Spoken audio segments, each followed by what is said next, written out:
নমস্কার বন্ধুরা, আমাদের চ্যানেলে নতুন একটি ভিডিওতে আপনাদের সকলকে জানাই স্বাগত। তো চলুন ভিডিওটি শুরু করা যাক। সন্ধ্যা প্রদীপ জ্বালানোর সঠিক সময় কখন, সন্ধ্যা প্রদীপ জ্বালানোর সঠিক নিয়ম কী, সেই সম্বন্ধে আজকে আপনাদের সঙ্গে কিছু মুহূর্ত আলোচনা করব। আশা করি আপনাদের ভালো লাগবে। হিন্দু ধর্মে প্রতিদিন প্রতিটি বাড়িতে পুজো করা হয় এবং ঈশ্বরের সামনে প্রদীপ জ্বালানো হয়।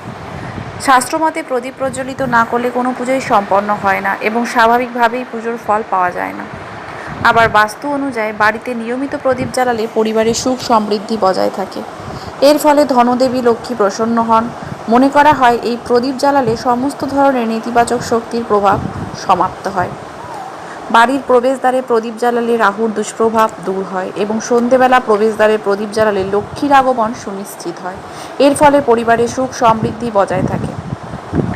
দেবদেবীরা সন্ধেবেলার ভ্রমণে যান আর প্রবেশদ্বারে প্রদীপ দেখে দেবদেবীরা আপনার বাড়িতে প্রবেশ করেন, তাই তাদের জন্য প্রদীপ জ্বালানো হয়। কিন্তু সন্ধ্যায় প্রদীপ জ্বালানোর কিছু নিয়ম আছে, যা মেনে মাথায় রেখে প্রদীপ জ্বালানোটা খুবই জরুরি। আসুন জেনে নিন সন্ধ্যায় প্রদীপ জ্বালানোর সময় কি কি বিষয় মাথায় রাখা উচিত।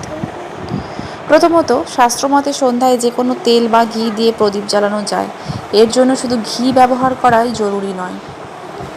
দ্বিতীয়ত, সন্ধ্যার প্রদীপ জ্বালানোর সময় মনে রাখবেন ঘির প্রদীপে ব্যবহৃত প্রদীপের সলতে যেন তুলোর তৈরি হয়। আপনি যদি তেলের প্রদীপ জ্বালান তাহলে লাল সুতোয় সলতে ব্যবহার করুন। তৃতীয়ত, বিশ্বাস করা হয় ভোর 5টা থেকে সকাল 10টা পর্যন্ত প্রদীপ জ্বালানো শুভ বলে মনে করা হয়। একই সময়ে সন্ধ্যা 5টা থেকে 7টা পর্যন্ত সময়টি প্রদীপ জ্বালানোর জন্য শুভ সময় বলে মনে করা হয়।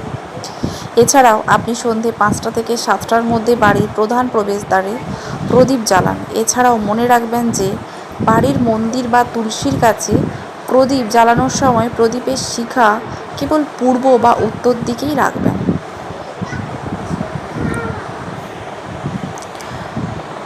পরবর্তী যে নিয়ম তা হলো সন্ধ্যায় প্রদীপ জ্বালানোর পর তার সঠিক জায়গায় রাখা জরুরি। প্রধান দরজার ডান দিকে সন্ধ্যার প্রদীপ রাখুন, অর্থাৎ ঘর থেকে বের হওয়ার সময় প্রদীপটা যেন ডান দিকে থাকে। এই প্রদীপের শিখা যেন দক্ষিণ দিকে না থাকে, সেই দিকে বিশেষ খেয়াল রাখুন। ষষ্ঠত, প্রদীপ দিয়ে প্রদীপ জ্বালালে ব্যক্তি দরিদ্র রোগী হয়। দক্ষিণ দিকে মুখ করে প্রদীপ রাখা উচিত নয়। দেবদেবীর বাম দিকে প্রদীপ রাখা উচিত। প্রদীপ দিয়ে ধূপকাঠি জ্বালালে তা দরিদ্রের কারণ হয়। সপ্তমত, প্রদীপ জ্বালানোর ধর্মীয় উপকারিতা পাশাপাশি বৈজ্ঞানিক উপকারিতাও রয়েছে। বিজ্ঞানের মতে বাতি জ্বালালে চারপাশে জীবাণু ধ্বংস হয় এবং পরিবেশ দূষিত হয় না, বিশুদ্ধ হয়। অষ্টমত, অশ্বত্থ গাছের নিচে প্রদীপ জ্বালানো অত্যন্ত শুভ বলে মনে করা হয়। প্রতি অমাবস্যায় অশ্বত্থ গাছের নিচে একটি ঘিয়ের প্রদীপ জ্বালিয়ে আসুন। এর ফলে আপনার প্রয়াত পূর্বপুরুষের আশীর্বাদ আপনার ওপর থাকবে। এছাড়া টানা 41 দিন ধরে অশ্বত্থ গাছের নিচে সর্ষের তেলের প্রদীপ জ্বালালে জীবনের সমস্ত রকমের ইচ্ছে পূরণ হবে। নবমত, জ্যোতিষবিদদের পরামর্শ অনুসারে প্রতি বৃহস্পতিবার কলা গাছের নিচে প্রদীপ জ্বালানো অত্যন্ত শুভ। তবে এই প্রদীপ শুধুমাত্র ঘিয়ের হতে হবে। প্রচলিত বিশ্বাস অনুসারে আরও মনে করা হয় যে যদি কোনো ব্যক্তি কঠিন অসুখে ভোগেন তাহলে তার পরা কোনো পোশাক থেকে কয়েক টুকরো কেটে নিয়ে ঘিয়ের প্রদীপে তা জ্বালিয়ে দিন। এর ফলে কঠিন অসুখের নিরাময় হয় বলে বিশ্বাস করান অনেকে।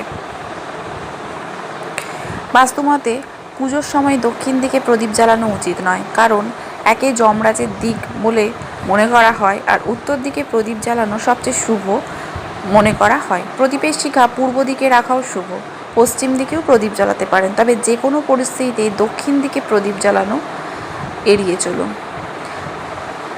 প্রদীপ জ্বালালে নেতিবাচক শক্তি নষ্ট হয়। শুধু তাই নয়, এটি ঘর থেকে বাস্তু দোষ দূর করে। সেই সঙ্গে এটাও বিশ্বাস করা হয় যে প্রদীপ জ্বালানোর সময় প্রদীপের নিচে চাল রাখুন, শুভ ফল পাওয়া যায়। শাস্ত্রমতে প্রদীপের নিচে চাল রাখলে ধন সম্পদের ক্ষতি রোধ হয়, অর্থের যোগান বাড়ে। ধন্যবাদ বন্ধুরা, আশা করি ভিডিওটা আপনাদের ভালো লাগলো এবং আপনাদের অনেক উপকারে আসবে। যদি ভিডিওটি ভালো লেগে থাকে ছেড়ে যাওয়ার আগে অবশ্যই একটি লাইক, শেয়ার এবং সাবস্ক্রাইব করতে কিন্তু ভুলবেন না। আর সন্ধেবেলায় প্রদীপ জ্বালানোর সময় এই জপ মন্ত্রটি করুন, শুভং করোতি কল্যাণম আরোগ্যম ধন সম্পদা। শত্রুবুদ্ধি বিনাশায় দীপকায় নমস্তুতে। দীপজ্যোতি পরম ব্রহ্ম দীপজ্যোতির জনার্দন দীপহরতু মে পাপং সন্ধ্যা দীপ নমস্তুতে। নমস্কার।